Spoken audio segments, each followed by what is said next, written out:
मैंने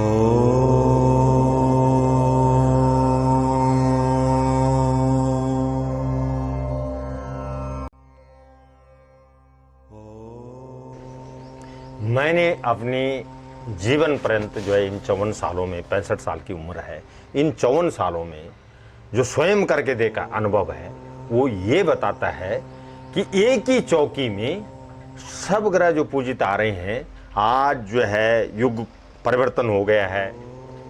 हमें हर आदमी की उसकी दान दक्षिणा, उसका भोजन, उसका वस्त्र जो है अलग ढंग से देना चाहिए। जैसे सूर्य के लिए आप लाल वस्त्र देते हैं, रौली मौली सुपारी है, नारियल भी है, उसके अनुकूल फल भी है, उसके अनुकूल फूल भी है, उसके अनुकूल दक्षिणा भी है।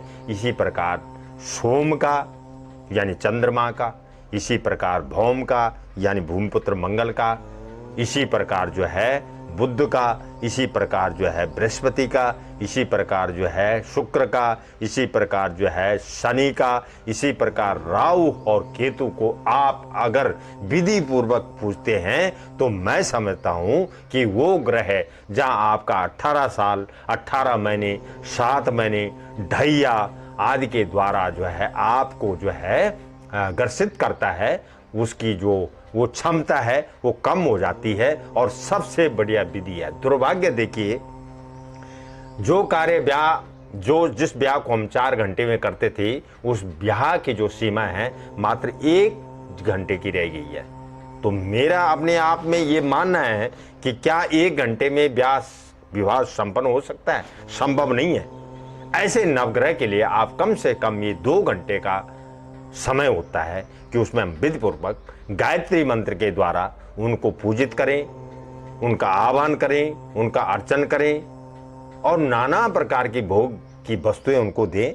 और नहीं भी है तो फिर एक गरीब आदमी, गरीब व्यक्ति के पास, जिसके पास कुछ नहीं है, वो तो मात्र एक उसकी नाम की दाल भी निकाल दे, 1 रुपए का सिक्का भी रख दे तो है। अदरवाइज इसमें गुंजाइश ये नहीं है कि आप शनि को अगर सिर्फ दाल दे रहे हैं और सूर्य को आप फल फूल पंचामृत, गंध, अक्षत, धूप, दीप, नैवेद्य, 5 चीजें हो गई।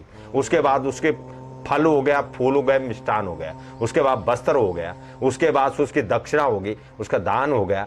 अब वस्त्र आदि इन मिला के कम से कम ये जो चीज है 15 चीजें 16 चीजें हैं, इनको मद्देनजर रखते हुए आप किसी विद्वान पुरुष के द्वारा करवाइए। मैं समझता हूं कि नवग्रह शांति आपकी अवश्य होगी। आपके जो कार्य जो है रुके हुए हैं, आपके किसी प्रकार का कार्य रुका हुआ है, उस कार्य में आपको जो है हर हालत में जो है आपका कार्य सफल होगा। आप उसमें पास होंगे, निरंतर उत्तीर्ण होंगे। और इन्हीं शब्दों के साथ मैं आज के इस विषय को समाप्त करने जा रहा हूं। आप सबको प्रणाम, नमस्कार और शुभम कल्याणम वस्तु।